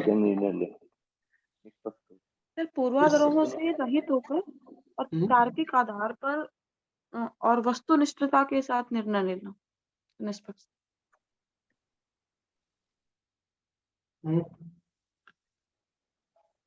अगर पक्षपात किसी रीजन बेस्ड है तो क्या हमेशा निष्पक्ष होना पॉसिबल है या आपको पक्षपात करना पड़ेगा? सर उसमें तार्किकता जहाँ पे आती है वहाँ पे प्राकृतिक न्याय का सिद्धांत अप्लाई होता है। क्या यहाँ ये बोला जा सकता है इक्वल्स बीइंग ट्रीटेड, बायस्ड हो सकते हैं। Equals being treated equally? हाँ, मैं एक चीज बोल रहा हूँ, इक्वल्स जो समान है उनके साथ समान व्यवहार किया जाए। असमान के साथ समान व्यवहार करना गलत हो जाएगा ना। Hence we can prove the reservation system in Indian society or the Indian country. जो असमान है उन सबको अगर समान, या ये मान लीजिए कि जो ओलंपिक्स होते हैं वो फिजिकली फिट लोगों के ओलंपिक्स अलग होते हैं, और जो हमारे यहाँ पर डेफ वगैरह और ये जो लोग हैं इनके लिए ओलंपिक्स अलग होते हैं ना। वहां पर अगर उनको समानता अगर आप अप्लाई कर रहे हैं, वो इक्वल ट्रीटमेंट नहीं हुआ ना। इस सिचुएशन में जहां पर आपको नॉन पार्टीशन होना है, but differential treatment would be a part of the non पार्टीशनशिप। मैं अगेन उस एग्जांपल को कोट करूंगा कि एक पर्सन है, वो हो सकता है 11 साढ़े 11 बजे ऑफिस आता हो, 4 बजे तक काम करता हो, पर वो ज्यादा प्रोडक्शन कर जाता है, ज्यादा अपनी ड्यूटी को डिस्चार्ज कर जाता है, ज्यादा अपना काम खत्म कर जाता है। और एक पर्सन है सुबह 9 बजे आता है और 5:30 बजे तक ऑफिस में डूबता है, करता कुछ भी नहीं है और आसपास के और सबको भी डिस्टर्ब करता है, उन सबको भी गप्पों में लगाता है, बातें करता है। सो उस सिचुएशन में आपको डिफरेंशिएट ट्रीटमेंट जरूर प्रोवाइड करना होगा। सो रिमेंबर दिस थिंग कि वहां पर वो पार्शियलिटी नहीं है, इस चीज को याद रखिएगा। ये पार्शियलिटी से एक अलग पार्ट है। Getting my point? एक चीज अब ये बता दीजिए कि हाउ टू अवॉइड पार्शियलिटी, हम पक्षपात से कैसे बच सकते हैं?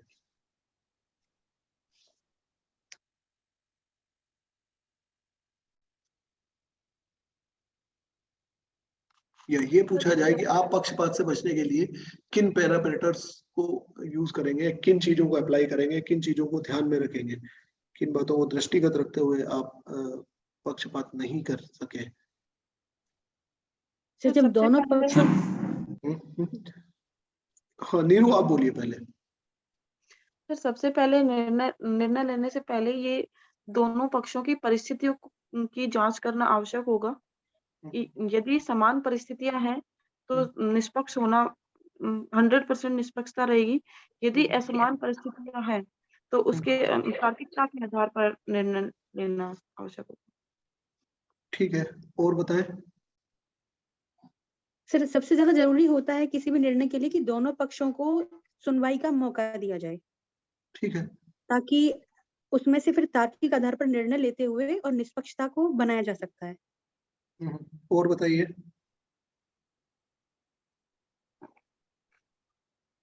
कोई पूर्वाग्रह न, बायस्ड नहीं हो। वेरी गुड, और बताएं। और यदि सर कोई पर्सनल इंटरेस्ट है तो उसको हमें पहले ही डिक्लेयर कर देना चाहिए, ताकि हम ऐसा कोई हमारे इंटरेस्ट फील होता हो तो उसको ऑनेस्टी के थ्रू हम डिक्लेयर कर सकते हैं।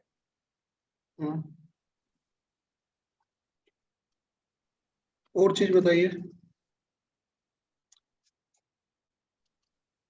कि आप बायस्ड नहीं हो कोई डिसीजन लेते टाइम। सर नियम एक्ट्स के अनुकूल कानूनी जो प्रावधान है उनके अनुरूप ही डिसीजन लेना। ओके, ऑब्जेक्टिविटी मेंटेन हो सर, किसी पूर्वाग्रह या किसी विचारधारा से आप प्रभावित नहीं, हम ग्रसित नहीं हो, उससे आप प्रभावित रहे। इसके साथ में दो चीजें और मैं ऐड करूंगा। एक, हम कोशिश करेंगे कि इन जनरल जो पब्लिक ओपिनियन है वो गैदर की जा सके। और सेकंड थिंग, हम अपने कलीग्स, अपने सीनियर्स, अपने पेयर्स जो हैं उनके एक्सपीरियंसेस या वो इस सिचुएशन में क्या डिसीजन लेते हैं, हम इस चीज को मेंटेन करने की कोशिश करेंगे कि उनके व्यूज भी हमें मिल जाए कि ऐसी सिचुएशन में क्या डिसीजंस लिया जाना ज्यादा बेहतर होता है। Getting my point? So how to avoid partiality में ये होता है कि सबसे पहले आपने बेटर एनालिसिस किया हो, उस एनालिसिस के बाद में आपने ये एग्जामाइन किया हो कि मैं कहीं बायस्ड नहीं हूं, मैं कहीं इमोशनली इसमें इन्वॉल्व नहीं हूं। And the third thing is कि आपने अदर्स ओपिनियन को कलेक्ट किया हो, और अदर्स ओपिनियन में सारी चीजें भी आ जाती है। एक सोशल ओपिनियन भी आ जाती है, पब्लिक ओपिनियन भी आ जाती है, आपके सीनियर्स की ओपिनियन भी आ जाती है, आपके कलीग की ओपिनियन भी आ जाती है। क्योंकि ये कभी भी मत सोचना कि मोस्टली जो डिसीजंस लिए जाते हैं वो सब सेल्फ डिसाइडेड होते हैं, ऐसा नहीं होता है। डिसीजंस जितने ज्यादा सोसाइटी और पब्लिक को अकॉर्डिंग टू लॉ डिसीजन लिए जाते हैं कि कानून को साथ में रखते हुए, पर आपने समाज और एक परंपरा परिपाटियां जो हैं उनको साथ में लेते हुए आपने जो डिसीजंस किए हैं, दैट इज नॉट वो बहुत ज्यादा सक्सेसफुल डिसीजंस होते हैं। एक एग्जांपल देता हूं मैं आपको। 12 डिस्ट्रिक्ट या कोटा डिस्ट्रिक्ट में एक तहसीलदार थे। वो पर्सन ने एक स्टेटमेंट दिया था अभी इसी राखी पर या शायद पिछली वाली राखी पर कि भाई बहन का त्योहार है और आपस में भाई बहन का रिश्ता बना रहे, बेटियों का अपने पिता के घर में, अपने भाई के घर में रिश्ता अच्छा रहे, इमेज अच्छी रहे। इसके लिए बहनें राखी पर जब भी घर आए अपने अपने हक त्याग करें और रिश्ता और मजबूत बनाए। Getting my point? ये स्टेटमेंट उन्होंने दे दिया था तहसीलदार जी ने, सीनियर पर्सन थे, शायद पटवारी से प्रमोट हुए थे। And that is according to the trend. ऐसा कुछ उन्होंने गलत नहीं कहा था। कि हमारे यहाँ की एक जनरल परिपाटी है कि बेटियों की शादी कर दी जाती है, उनको और सारे जितने उनके प्रोग्राम्स है और वो सब पिता के यहाँ से या भाई के घर से अटेंड किए जाते हैं, वहाँ सब जगह सपोर्ट किया जाता है। तो इट इज जनरल ट्रेंड कि वो पिता की प्रॉपर्टी में हिस्सेदारी नहीं लेती, अपने हिस्से नहीं लेती। बट अकॉर्डिंग टू लॉ ये चीज होती है कि the daughter is always daughter. Supreme court ने कहा था 2019 के एक वर्डिक्ट में, once a daughter always a daughter. तो वो हमेशा उसमें भागीदार रहेगी जब तक वो अपना हक त्याग नहीं करती। और ये चीज अगेंस्ट द लॉ चली गई। तो आप यहाँ इमोशनल हो गए ना, गेटिंग माय पॉइंट। तहसीलदार साहब यहाँ पर इमोशनल हो गए, वो जो इन्फ्लुएंस है सोसाइटी का वो उनके ऊपर ज्यादा आ गया, और जो बैलेंस उनको रखना था between the law, existing law and the society, वो बैलेंस नहीं रख पाए और आप ये स्टेटमेंट दे गए और उनको सस्पेंड कर दिया गया था। सो इस तरह के बैलेंसेस आपको मेंटेन करने होते हैं। Getting my point? ठीक है। सो this is the last topic. हम कोशिश करेंगे जल्दी ही एक दो दिन में इस तरह के सेशंस अरेंज कर लेंगे। टॉपिक्स में आपको और बता दूंगा, इन चीजों को हम यहाँ पर ड्रिल करेंगे, और मे भी पॉसिबल कि नेक्स्ट वीक से हम जो अभी जो करंट के इश्यूज चल रहे हैं उन इश्यूज पर भी हम डिस्कशन स्टार्ट कर देंगे, और ऐसे इश्यूज में मोस्टली लूंगा जिनका लॉन्ग टर्म इम्पैक्ट रहता हो 2-3 महीने के लिए। तो ऐसे शॉर्ट टर्म इश्यूज को हम डिस्कस नहीं करेंगे जो हमारे लिए फ्रूटफुल नहीं रहे। ठीक है। सेशन के लिए आपके और कोई इनपुट्स हो और कोई आपके फीडबैक्स हो तो प्लीज आप you are free to message in the group और पर्सनली। और कोई कंफ्यूजन है आज के सेशन से रिगार्डिंग, और कोई बात पूछनी है? टाइमिंग। यस, टाइमिंग लेट ज्यादा है ऐसा या जल्दी करना है? हाँ सर, 6 बजे के समथिंग, 6 या 7 बजे के कर लेते हैं। ऑफिस आवर्स में जो लोग काम कर रहे हैं आई थिंक 7 बजे तक से पहले उनके लिए ज्यादा नहीं sir, 6 o'clock is not proper time because कभी कभी 7 भी बज जाते हैं सर ऑफिस एक काम करते हैं, मॉर्निंग में कर सकते हैं क्या? मॉर्निंग आवर्स में? हाँ सर, मॉर्निंग भी ठीक है। नहीं सर, मॉर्निंग में नहीं बेट सर इवनिंग का ज्यादा बेटर रहेगा। इवनिंग का ज्यादा बेटर? 8 बजे, शाम को 8 बजे सही है ना? सुबह कर लेते हैं 5 बजे। बाबा रामदेव का चैनल चलता रहेगा। बाबा रामदेव का चैनल चलता रहेगा। सर ये वैसे 8 बजे वाला टाइमिंग भी ठीक है, बाकी अदर कैंडिडेट्स को अगर कोई प्रॉब्लम ना हो तो। अच्छा, हम 7 बजे का रख लेते हैं, काम करते हैं 7 या 7:30 का रख लें। 7:30 रख लेते हैं सर। सॉरी 7:30। 7:30 का ठीक है ना? 7:30 का कर लेंगे, काम करेंगे। हाँ जी ठीक है, ओके ओके ओके। मैं ग्रुप में और चीजें आपको शेयर कर दूंगा, और कोई कंफ्यूजन हो कोई चीज हो पूछ लीजिएगा। 2-3 दिन में जब भी हम सेशन करेंगे बिफोर 24 आवर्स इस चीज को इन्फॉर्म कर देंगे आपको, पहले मैसेजेस जाएंगे। जो लोग ग्रुप में नहीं हो मुझे बता देना, उसमें इंटरव्यू वाले ग्रुप में नहीं हो मुझे मैसेज कर देना, उनको मैं ग्रुप में ऐड कर दूंगा। And best of luck for this. And एक मेन चीज की न्यूज़पेपर, न्यूज एनालिसिस जरूर देखते रहिएगा, न्यूज़पेपर को जरूर पढ़िएगा। सर पत्रिका और Dainik Bhaskar is sufficient? Anything अगर इंग्लिश न्यूज़पेपर में आप कंफर्टेबल है तो Hindu would be better, but for the national and international Rajasthan को कवर अप बहुत राजस्थान कम नहीं किया आता जाता है। यस ऑब्वियसली पत्रिका और दैनिक भास्कर तो आपको देखना ही है। एक अगर आप लोगों को टाइम मिल जाए तो एक सूजस बुलेटिन अभी राजस्थान सरकार ने स्टार्ट कर दिया है डेली वाला, तो 2 पेज रोज के आते हैं, और शायद वो ऑडियो फॉर्मेट में भी आता है पॉडकास्ट में, आप चाहे तो उसे ऑडियो फॉर्मेट में भी सुन सकते हैं।